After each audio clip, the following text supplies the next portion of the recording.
नमस्कार. E study education या YouTube चॅनलवर आपलं पुनश्च एकदा स्वागत आहे. तर मराठी व्याकरणामधील वचन हा एक महत्त्वाचा घटक आहे. आज आपण मराठी व्याकरणातील वचन हा घटक पाहणार आहोत. तर अजूनही आपण आमच्या यूट्यूब चॅनलला सबस्क्राईब केलेलं नसेल तर सबस्क्राईब करा आणि बेल आयकॉनला प्रेस करा, जेणेकरून नवनवीन व्हिडिओचे अपडेट तुम्हाला वेळोवेळी मिळत राहतील. तर चला सुरुवात करूया. तर बघा, पुस्तक, पुस्तके, पिशवी, पिशव्या. तर बघा, पुस्तक या नामावरून आपल्याला एका पुस्तकाचा बोध होतो.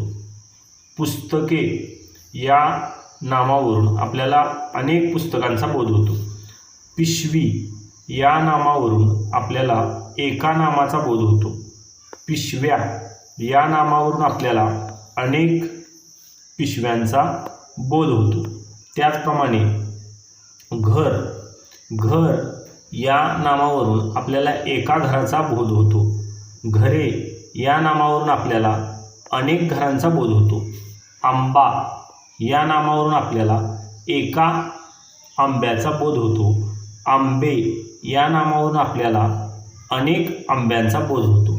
म्हणजे ज्यावेळी वस्तू ही एक आहे किंवा अनेक आहे हे ज्यावरून कळते त्यास मराठी व्याकरणामध्ये नामाचे वचन असे म्हणतात. म्हणजे एखाद्या नामावरून आपल्याला ज्यावेळी समजतं की ती वस्तू एक आहे किंवा अनेक आहे. आता वरच्या उदाहरणामध्ये आपण जर बघितलं तर आपल्याला लक्षात येतं की पुस्तक एक पुस्तक आहे, पुस्तके एकापेक्षा जास्त पुस्तके आहेत, पिशवी एक पिशवी आहे, पिशव्या अनेक पिशव्या आहेत, घर एक घर आहे, घरे अनेक घरे आहेत, आंबा एक आंबा आहे आणि आंबे एकापेक्षा जास्त आंबे आहेत. मग अशा पद्धतीनं मराठी भाषेमध्ये जे वचन आहे त्या वचनामध्ये दोन प्रकार आहेत. पहिला प्रकार आहे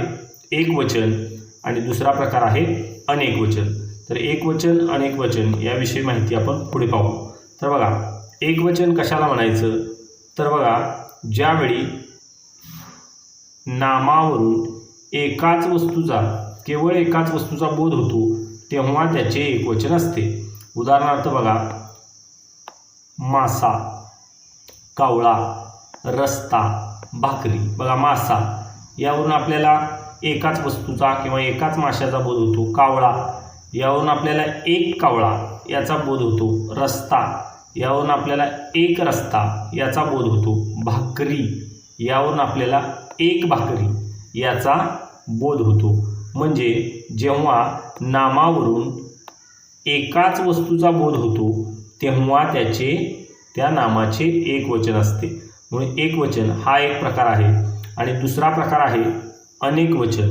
जेव्हा नामावरून आपल्याला अनेक वस्तूंचा बोध होतो, म्हणजे आपण जे नाम पाहतो ते नाम वाचल्यानंतर किंवा नाम बघितल्यानंतर आपल्याला अनेक वस्तूंचा बोध होतो तेव्हा ते अनेक वचन असते.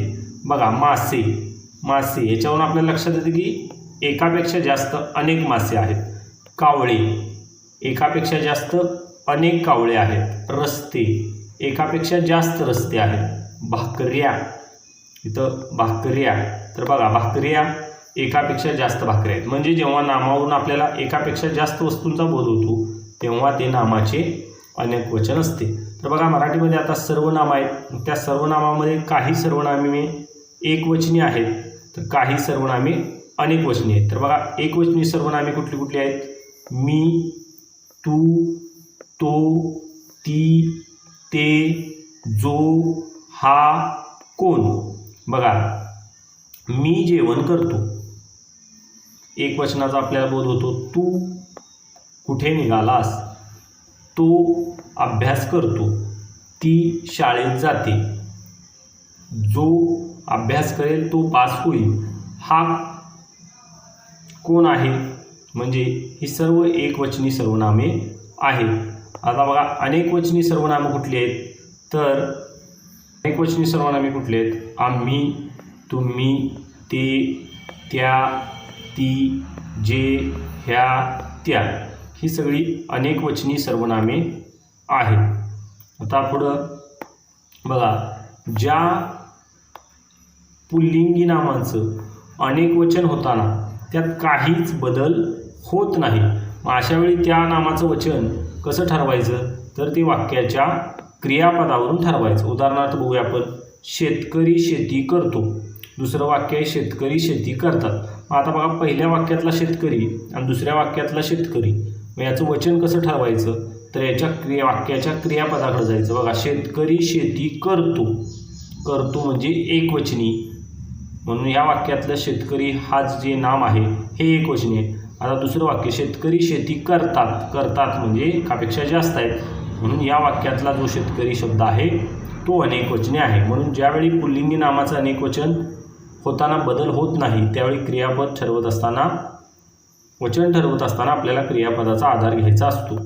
त्याच पद्धतीनं ज्या स्त्रीलिंगी नामाचं अनेकवचन होताना, बघा स्त्रीलिंगी नाम आहे त्याचं आपण अनेकवचन करतोय, मात्र नामामध्ये काहीच बदल होत नाही, तेव्हासुद्धा त्या नामाचं वचन हे वाक्याच्या क्रियापदावरूनच ठरवायचं आहे.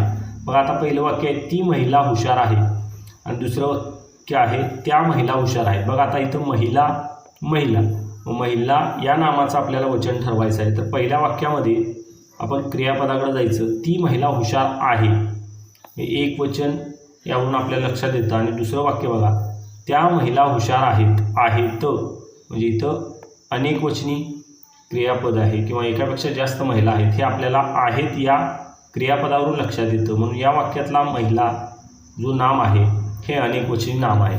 अशा पद्धतीनं वचनमध्ये एकवचन व अनेकवचन असे दोन प्रकार मराठी भाषेमध्ये आहेत. त्याची माहिती आपण थोडक्यात या व्हिडिओच्या माध्यमातून घेतली.